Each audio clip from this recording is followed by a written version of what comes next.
When I stood up on stage, we had a breaking point in our movement where we had neo-Nazis trying to attach themselves to what we stand for.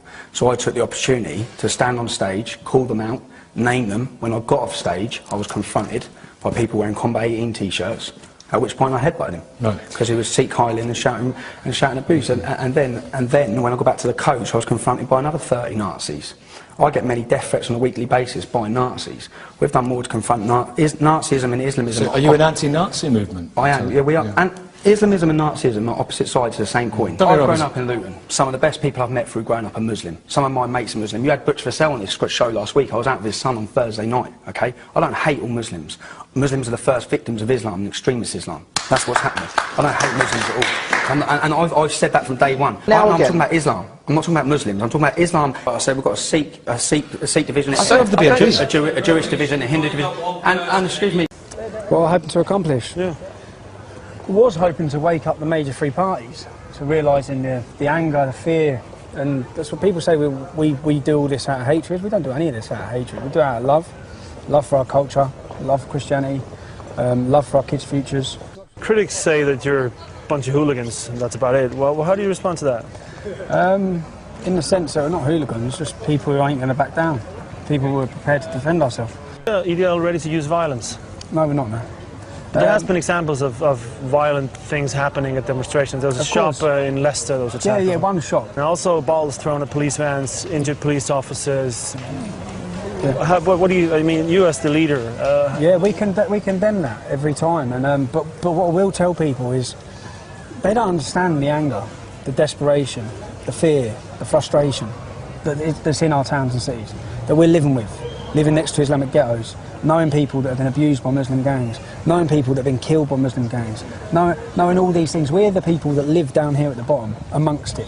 So when those people go on the street, every so often there's going to be an explosion of frustration. EDL is being accused of being racist. How do you stand on that? I ask, what race is Islam? What race are Muslims? We're here to combat a fascist ideology. We promote black and white, we promote integration, and we promote non-violence. That's what we do. This is constant, it's going on all the time. I will be attacked again. And when people said, well, how come, would you have got out of the car, or how come you didn't report it? I have to have the mindset that I'm going to continue walking through Luton. I haven't got no paid bodyguards or protection as yet, so I have to walk through my hometown. So I have to be of the mindset, if I run once, I'll be running for the next 20 years. So I'm not running, and I will continue to walk through, and if anyone wants to try and attack me, I'll defend myself, and that's the mindset I've had to take. It's either that or pack my bags and leave Luton, which is what the police have sat me and my family down. They've given us official Wasman warnings saying that our advice to you and your family is to leave Luton, leave for the foreseeable future, take your children with you, do not come back to this town, because we cannot guarantee your safety. Now, after being told that, I've had to make the decision of what do I do? Do I go into hiding? Do I allow them to intimidate me into silence and scare my family? So I've took the instance that I'm not going to go into hiding. I'm not going to be silenced. I'm going to continue coming out and exposing the truth about Islam and standing up for my community, which is what I've done. So group, they call themselves North West Infidels. They're a group of backward, inbred, Nazi sympathising scum who we have kicked out of our organisation. I'm not going to even sit on the fence on this one. They're backward. They hate anything that moves that's not white. It's quite comical. They're pathetic. They can't even see their own faults. But they were kicked out of our organisation probably a year ago. What they were doing, they were jumping on the back of our organisation, but not actually giving us any reason to publicly kick them out. When we got the chance, we come out, we said this is who they are, we exposed them at a demonstration, and we forcefully removed them. They have now dedicated their time and their life to going against me, because the path they wanted to the English Defence League to go down was a similar path to the backward National Front.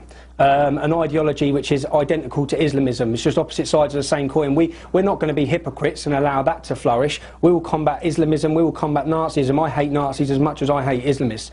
I say it time and time again that the only reason why the English Defence League has been such a success is because we are reaching out to mainstream Britain, to normal, ordinary people who may, as you say, sometimes be likely lads or hardened lads, but are not racist, backward, far-right extremists, which is what these groups are, who thankfully we've managed to have. I think the movement was a breaking point probably a year ago, with all these groups jumping on the back, and then it had to come to a head. It come to a head at our Blackman demonstration. We kicked them out, we got rid of them.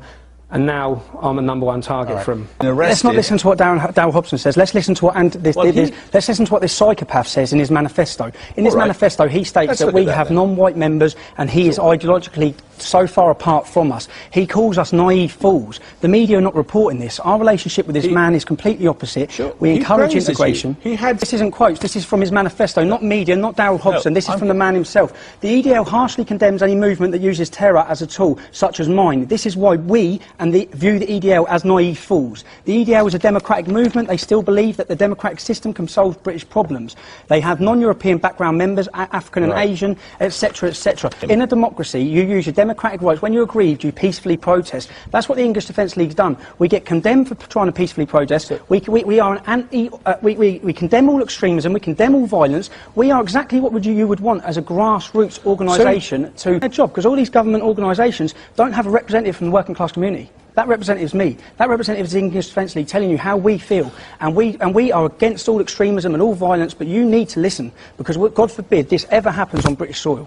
Could a Muslim join the English Defence League? Of course they could, yeah. Of course they could. And yet you say you're not against Muslims. No. They could join your organisation, but you are against Islam.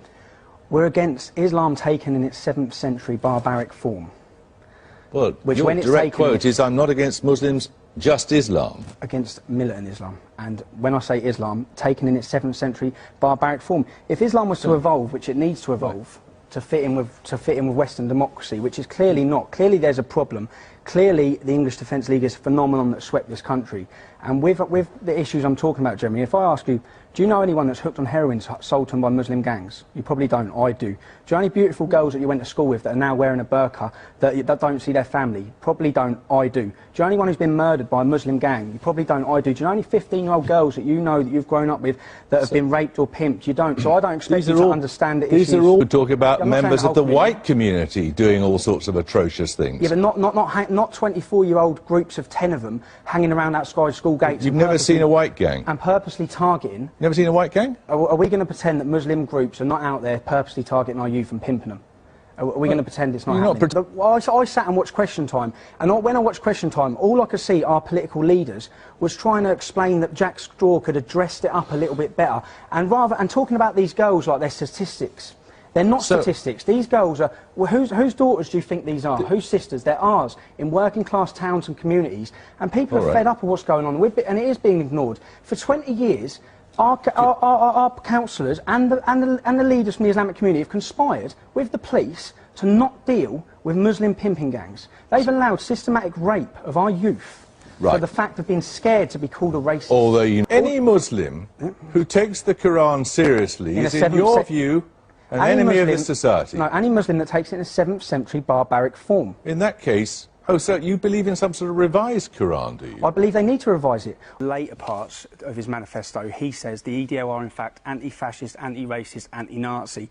He says our ideologies are miles apart and they can never be reconciled. He describes us as naive fools. He says that he will use acts of terror and we will condemn acts of terror. We are anti-fascist. We condemn all violence. Our prayers and sympathies with the victim of what this horrible monster has done. Front page of the Mail. This debate is being had. We don't need the English Defence League to force it. Not being had, because as soon as anyone tries to comment about it, you're an extremist. The English Defence League's not extremist. But the Daily Mail, that's a reasonable news story. People are calling us extremists. We condemn all violence. There's nothing extreme about us. You just introduce us as far right. Yeah. What sort of far right organisation has a Jewish division, a lesbian and gay division, a Sikh division, a Hindu division? Yeah. There's nothing far right about our organisation. Yeah. We are against the spread of Islamism. This is a serious threat to our nation. It's a serious threat to our kids' futures. And as soon as you say anything, you're suppressed and you're beaten down with a racist stick. But at the end of the day, there's an undercurrent of anger and frustration. It needs to be spoke about. You need to give a platform. They're trying to take our democratic rights to even protest over these issues away.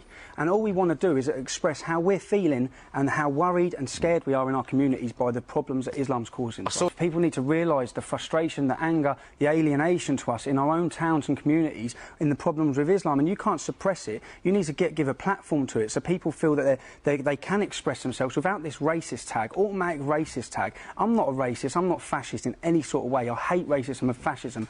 Islamism and Nazism are opposite sides of the same coin. We're marching in Tower Hamlets on the 3rd of September, and I believe the Home Secretary will ban it. She's banned 3 of our demonstrations. They have never banned an Islamic organisation's rallies or demonstrations, no matter how extreme. They can burn poppies, they can attack our troops, do what they want. There's a 2-tier system across this country, one rule for them, another rule for us. It needs to change. Many of these politicians don't understand what we're talking about because they don't live at the bottom. They don't live in these working class communities. We're affected by it on a daily basis. And as soon as you try and talk up about it or even have a discussion about it, you're beaten down with this racist tag, this far right.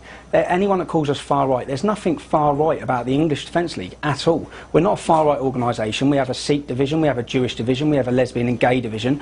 There's nothing far right about us, and that's a tactic used in order to stifle the debate, in order to stifle and silence what we're saying. Let's just discriminate, let's just label them all as far right extremists. And that's what they're doing to us. That's what anyone that's found with any racist views which don't fit our agenda and fit what we stand for, they're kicked out immediately.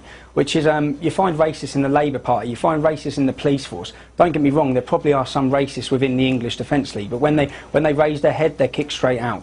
How many female, middle-aged school teachers are going to come out on the street and oppose militant Islam when we all know the consequences? It's a violent reaction. You're not going to get many. So the people that were willing to step forward and take to the streets were the brave people, the fearless people, the people who are of the mindset, we're not backing down. You're not beating us off the streets and you're not beating us into silence. Now, if that stereotypically comes across as a so-called football hooligan, which basically means you're a young lad who's not going to be prepared to back down, that's all we are. It's like myself, I don't claim to sit here and polish my halo. I'm a likely lad. I haven't been an angel, I never will be an angel, but at the same time, we're standing up for what's right. And I believe that the people that we're attracting, when you say that, even like myself, the upbringing we've had and what we've seen in towns and cities like Luton, it gives us more of a qualification to explain the problems around Islam than someone who's gone to a university and read about it in a book. I'm from Luton. Some of the best people I've met growing up are Muslim. Some of my good friends growing up have been Muslim. Our problem is with aspects and certain parts of the ideology of Islam, and certain parts of it need highlighting how backward and deranged certain parts of it are. And with fascism and Islamofascism, which is exactly what it is. Islam is a fascist ideology that's masquerading as a religion, but at the same time we do recognise there are some great Muslims out there, and what we would like to see is, I keep asking myself, when will Muslims take to the streets against their fellow Muslims that are bringing their religion into disrepute? Because we're not seeing it. All we ever see is them take to the streets against us when we're trying to talk out against these issues. But yet you've got Muslims last week on September the 11th absolutely terrorising people's memories of the war dead and going down and insulting the whole of America, insulting the whole of Britain, and there's no reaction from the Muslim community. We don't see any public outrage, but yet we see public outrage over a few cartoons. We see public worldwide outrage. So we want to know, when are the moderate Muslims going to come out and really confront the extremists within their ideology? About the Jewish thing, I live in Luton, and we've got a Jew could not walk from one end of the Islamic community to the other with a skull cap. Now this is the year 2011 in Britain. That's not on. I saw some Orthodox Jews, this was about 4 or 5 years ago, and I saw about 6 police officers around them, and they were walking with them, and I thought, I wonder what was going on there. And then it clicked. They're getting a police escort to be able to walk down the street in Luton. And that's shocking. I'll be the first. I say it to the English Defence League all the time. We have to point out that there are some great Muslims, yeah? All right? But and that's nice to hear you say, because I've never heard you say that. I say it in every interview I do, and I but they don't play it. You're very... You won't play it. The thing that people don't think you're this evil moron. You're not an angel by any stretch of the imagination. And that's the main thing I always say is I'm not an angel. I don't claim to be sitting there polishing my halo.